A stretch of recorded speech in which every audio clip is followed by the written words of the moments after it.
கர்த்தருக்கு ஸ்தோத்திரம்.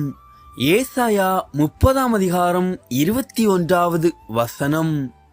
நீங்கள் வலதுபுறமாய் சாயும் போதும் இடதுபுறமாய் சாயும் போதும் வழி இதுவே, இதிலே நடவுங்கள் என்று உங்களுக்கு பின்னாலே சொல்லும் வார்த்தையை உங்கள் காதுகள் கேட்கும்.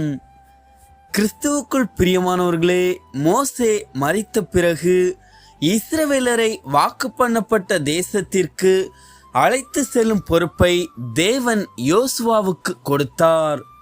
கர்த்தர் யோசுவாவிடம், நீ போகும் இடமெல்லாம் புத்திமானாய் நடந்து கொள்ளும்படிக்கு அதை விட்டு வலது இடதுபுறம் விலகாதிருப்பாயாக என்று கூறினார். இதுதான் தேவனுடைய இருதயம்.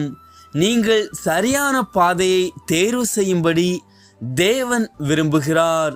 ஆகையால் உங்கள் வாழ்க்கையை கர்த்தரிடத்தில் அர்ப்பணியுங்கள். தேவனுடைய வார்த்தையை தியானிக்க உங்கள் நேரத்தை செலவிடுங்கள். இது சரியான பாதையில் நடக்க உங்களுக்கு உதவும். அப்பொழுது தேவன் உங்களை எல்லா வகையிலும் ஆசீர்வதிப்பார். சரியான வழியில் நடக்க உங்களுக்கு உதவுவார். ஆமேன்.